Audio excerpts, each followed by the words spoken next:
voter and one of our nation's incredible young leaders. Devin, you are spectacular.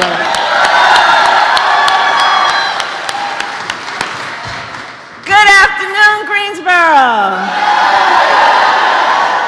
Oh, it's so good to be back. It's so good to be back, and with so many extraordinary leaders. Thank you all for taking the time to be here this afternoon. I want to acknowledge my dear friend, Governor Roy Cooper. He came backstage, and I said, Roy, you tore it up. And you know, he and I have known each other for years because when I became Attorney General of California in 2011, he was Attorney General of North Carolina. So we have been working together for years. Roy, I thank you for the partnership you have given President Biden and me. You've been extraordinary as a leader. Can we hear it from you? And Mayor Nancy Vaughn, thank you for your leadership and for greeting me so warmly on the tarmac this afternoon. Thank you, Mayor. And Chairman Alston, I thank you for your friendship and your leadership and all that you do. Thank you. Thank you. So it is good to be here in this historic place and to be, please have a seat for those who have seats. It is good to be with all the leaders of this incredible community and the leaders who have always here been on the front lines in the fight for civil rights. As some of you may know, my parents met while they were active in the civil rights movement.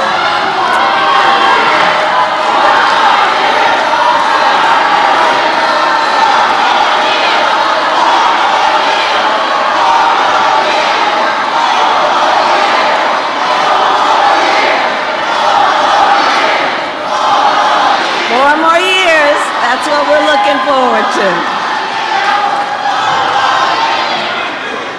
So as I was saying, this is an extraordinary community of people who have always fought for civil rights and for the rights of all people to speak when it is their turn to speak.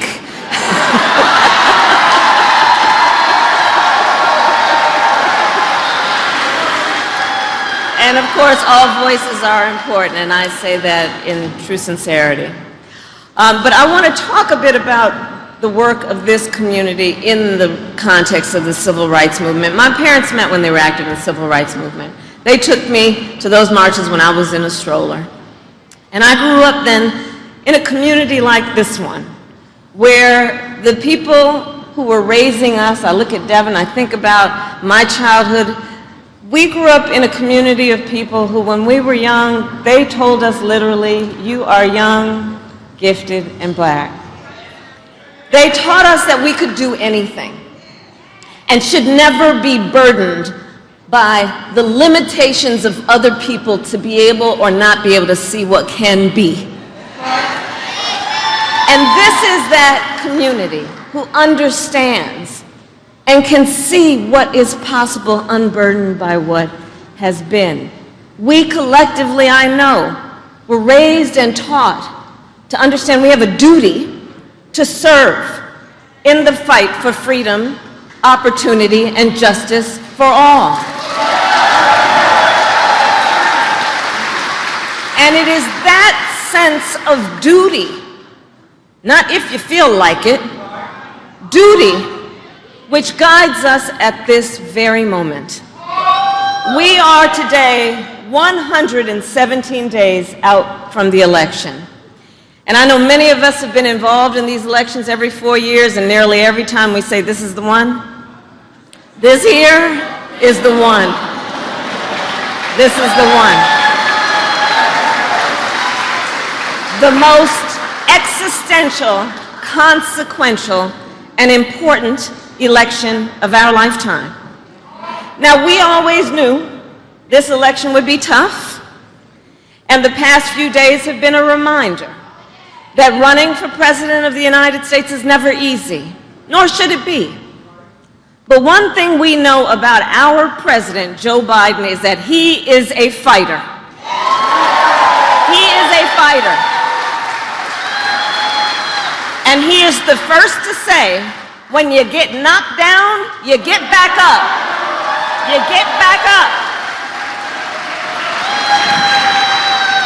So we will continue to fight, and we will continue to organize, and in November we will win. We will win, because we know what's at stake. And in this election, there can be no doubt who you can count on to fight for you when it counts. It's simple. President Biden and I fight for the American people. Donald Trump does not. He fights for himself. Roy talked about it. Look at the issue of affordable health care. When Donald Trump was in the White House, he tried more than 60 times to end the Affordable Care Act, to take health care back from millions of Americans, including 3 million Black Americans, to once again give insurance companies the power to deny coverage to people with pre-existing conditions. You remember that? Remember what that was like? When people were being denied health care because of a pre-existing condition? Children with asthma? Women who had survived breast cancer? Grandparents with diabetes? Let's not forget what not too long ago that kind of perspective means and meant to real people, our relatives, our friends. President Joe Biden and I, on the other hand, have defended the Affordable Care Act and made it stronger. Because we know access to health care should be a right and not just a privilege for those who can afford it.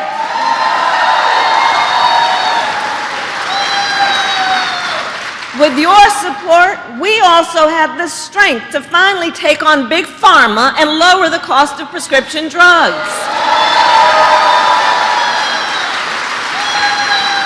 It was with the knowledge that Black people are 60% more likely to have diabetes, Latinos 70% more likely to have diabetes, that we capped the cost of insulin for our seniors at $35 a month.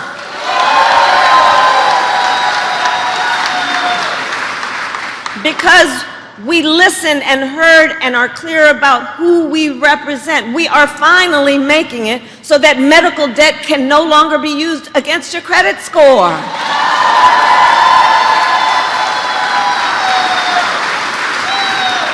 There's the issue of student loan debt.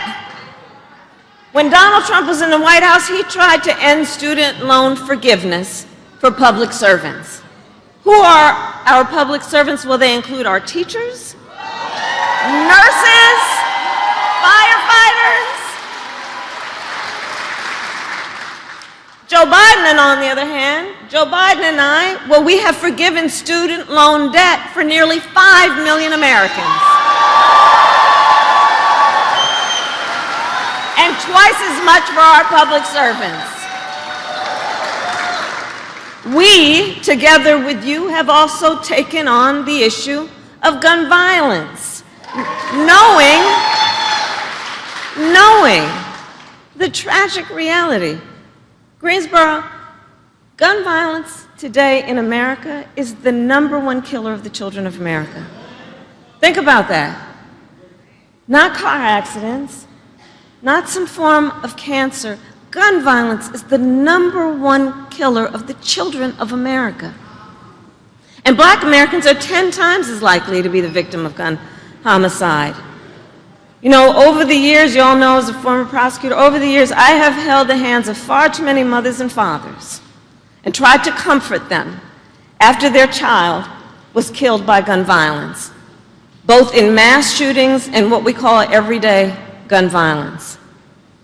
So Joe Biden and I decided to prioritize this issue, and to address this crisis, we passed the first major gun safety law in nearly 30 years. A bipartisan law to strengthen background checks. We created the first White House Office of Gun Violence Prevention, which I lead.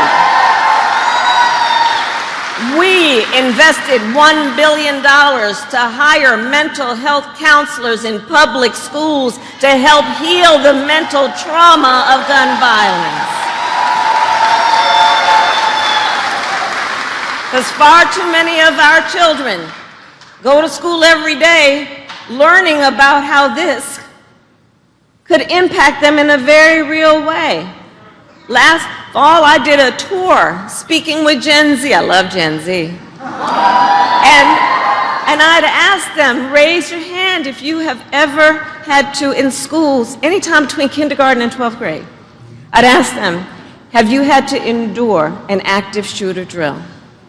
And to the older adults here, I will tell you it is bone-chilling when they respond. Almost every hand went up. These are very real issues. On the other hand, Donald Trump opposed reasonable gun safety reforms and cut funding for gun violence prevention. We simply know we cannot count on Donald Trump to help keep America and Americans safe, not here at home and not on the world stage. And yes, I am also talking then about national security. This week, our President, Joe Biden, is hosting more than 30 global leaders in Washington, D.C. for the NATO summit. Now, NATO is the greatest military alliance the world has ever known.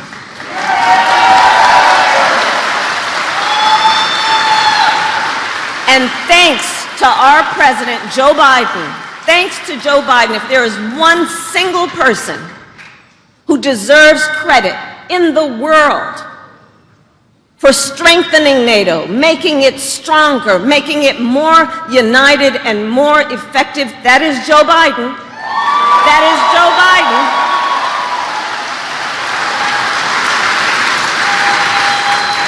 And having made it more effective, then together with our allies around the globe, we are standing up to the dictator Putin.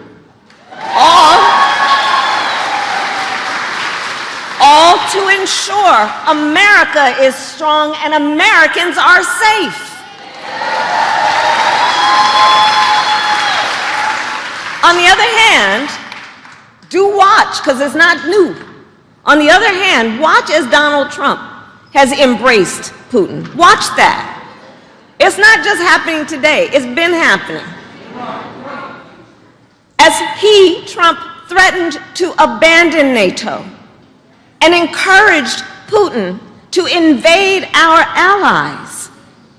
He even said Russia can, and I'm going to quote him now, and forgive the use of the word, but he said, quote, Russia can, quote, do whatever the hell they want. And he wants to be the President of the United States? And understand, as Trump bows down to dictators, he makes America weak. And that is disqualifying for someone who wants to be Commander-in-Chief of the United States of America. That is disqualifying.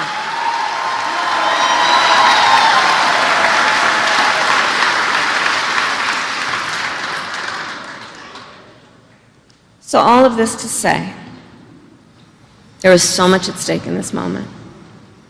And last week, we were again reminded of that fact when the Supreme Court basically told this individual who had been convicted of fraud that going forward, he will be immune for activity we know he is prepared to engage in if he gets back into the White House. This is not 2016, this is not 2020. Understand the significance of what the Supreme Court just did.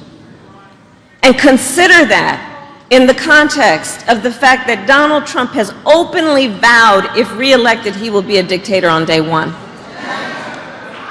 That he will weaponize the Department of Justice against his political enemies, round up peaceful protesters and throw them out of our country, and even, and I will quote, terminate the United States Constitution. Let us be very clear. Someone who suggests we should, quote, terminate our Constitution should never again have the chance to stand behind a microphone and never again have the chance to stand behind the seal of the President of the United States of America.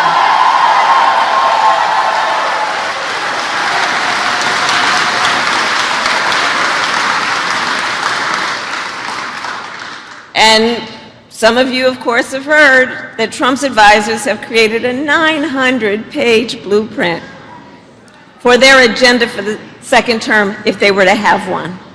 They call it Project 2025. And it includes, check this out, it includes a plan to cut Social Security. It includes a plan to repeal our $35 cap on insulin. It includes a plan to eliminate the Department of Education and end programs like Head Start. I say to the teachers and the students here.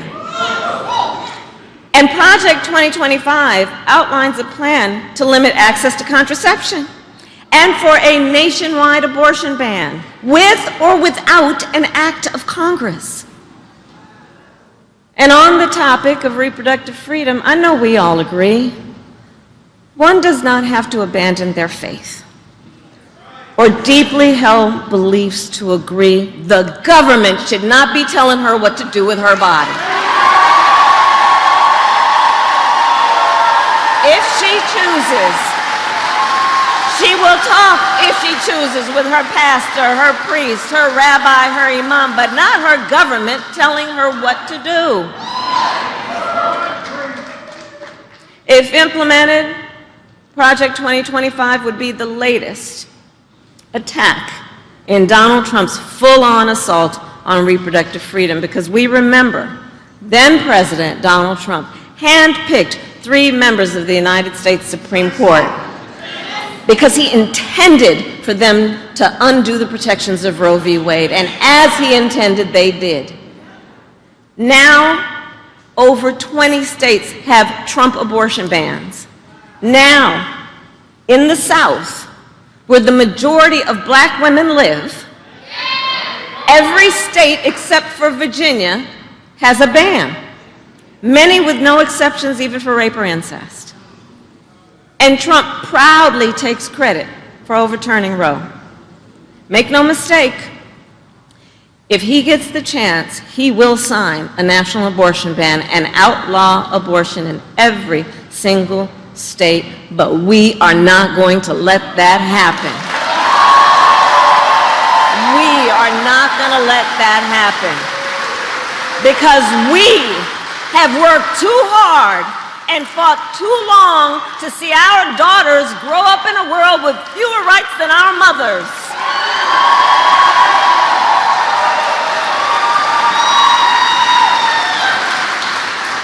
And when Congress passes a law that restores the reproductive freedoms of Roe, our President, Joe Biden, will sign it.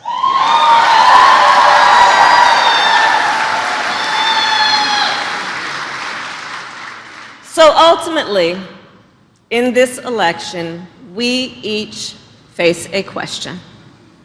What kind of country do we want to live in? That's the question being posed to each one of us. Do we want to live in a country of freedom, compassion, and rule of law, or a country of chaos, fear, and hate? We each, and here's the beauty in this, we each have the power to answer that question. We have the power. In North Carolina, we were born for a time such as this. We were born for a time such as this. If the Supreme Court says the laws do not apply to Donald Trump, if extremists in Congress continue to bow down to him, if people like Mike Pence are not around to stand up to him, our last line of defense is the ballot box. Your vote, your voice. We the people have the power. So today I ask North Carolina, are you ready to make your voices heard? Do we believe in freedom? Do we believe in opportunity? Do we believe in the promise of America? And are we ready to fight for it? And when we fight, we win. God bless you, and God bless the United States of America.